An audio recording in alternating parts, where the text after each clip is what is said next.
की 2 बहुएं थी। बड़ी बहू का नाम रेखा था, जो देखने में काली थी।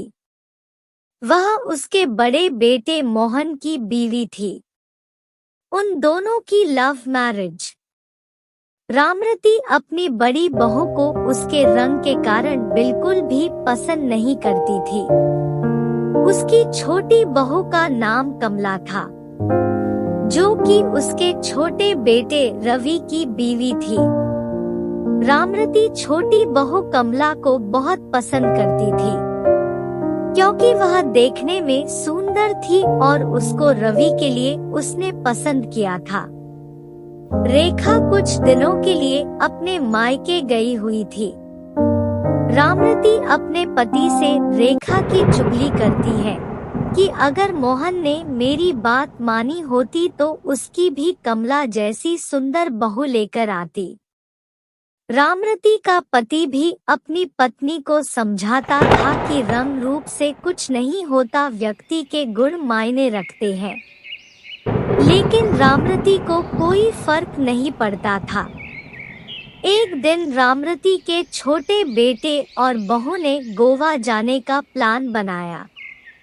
उनको 2 दिन बाद गोवा जाना था।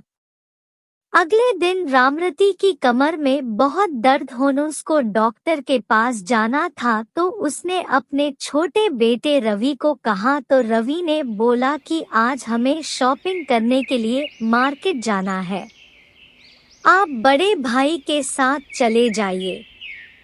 शाम को जब वह घर लौटे तो रामरती की तबीयत ज्यादा खराब थी और घर पर डॉक्टर आए हुए थे।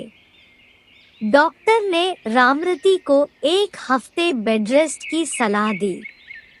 रवि के पिता ने रवि को गोवा में बाद में जाने की सलाह दी।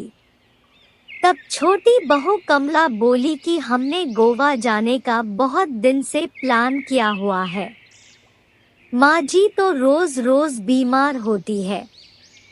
यह कहकर चली गई। मोहन बोला, पिताजी कोई बात नहीं, मैं रेखा को कल सुबह ही बुला लूंगा। अगले दिन रवि और उसकी बीवी गोवा चले गए। रेखा को जैसे ही पता चला कि माँ जी की तबीयत खराब है, वह तुरंत घर पर पहुंच गई। रामरती को इस सब से पता चल चुका था कि रंग रूप से ज्यादा व्यक्ति के गुण महत्व रखते हैं। वह जिस छोटी बहू को अच्छा समझती थी, उसके गुणों उसको दुख पहुंचाया, जबकि जिस बड़ी बहू रेखा को वह पसंद नहीं करती थी, उसके अच्छे गुणों से वह बहुत खुश थी। सीख, हमें व्यक्ति के रंग रूप से ज्यादा व्यक्ति के गुणों को ध्यान देना चाहिए।